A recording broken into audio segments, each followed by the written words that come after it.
এইখানে একটা বিবৃতিতে কোনো নিরপেক্ষতার কিছু নাই। এরকম আপনারা যদি পুরো ইউরোপ জুড়ে দেখেন, হ্যাঁ, ইভেন কিছুদিন আগে মালয়েশিয়া এরকম হয়েছে। আমরা মনে করি আমরা সম্পূর্ণ নিরপেক্ষ, আমাদের কাজে এবং আমাদের কথায় আমরা সম্পূর্ণ নিরপেক্ষ।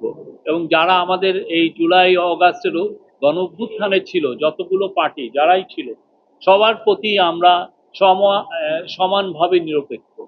আমরা মনে করি এই প্রত্যেকটা পার্টি আমাদের অংশীজন। ভাই জামাত আজকে দাবি করেছে যে যেমনটা উনি জিজ্ঞেস করছিলেন যে লন্ডনের প্রস্তাব হওয়ার পর বৈঠকে যৌথ ঘোষণার মাধ্যমে তাদেরকে ইগনোর করা হয়েছে, প্রতিবাদ স্বরূপ তারা আজকে বৈঠকে যোগ দিচ্ছেন না। আহ, সেই বিষয়টা আসলে আপনাদের না, আমাদের এরকম কিছু আমরা জানি না। আপনারা তাদের সাথে আরো একটু জেনে নেবেন। তাদের সাথে কথা বলে করতে হবে। আপনার তারও সাথে একটু ভালোভাবে কথা বলবেন। আমরা মনে করছি কালকে, তাহলে তো কালকে ওনারা আসছেন, তুই আশা করছি।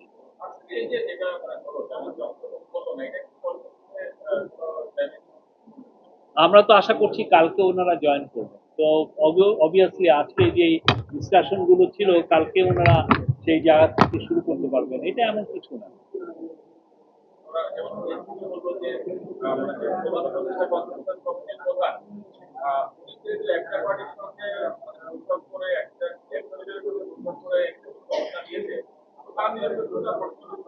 না, এইখানে একটা বিবৃতিতে কোনো নিরপেক্ষতার কিছু নাই। এরকম আপনারা যদি পুরো ইউরোপ জুড়ে দেখেন, হ্যাঁ, ইভেন কিছুদিন আগে মালয়েশিয়া এরকম হয়েছে। একটা পার্টির সাথে একটা গভর্নমেন্টের এরকম একটা জায়গায় আন্ডারস্ট্যান্ডিং হলে তার আগে এই ধরনের একটা ঘোষণা আসতেই পারে, এটা এমন কিছু না।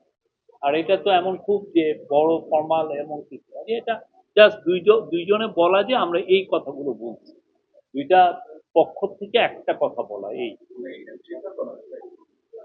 এই দুইটা পক্ষ থেকে একই স্টেটমেন্ট দেওয়া, 4টা প্যারাগ্রাফে।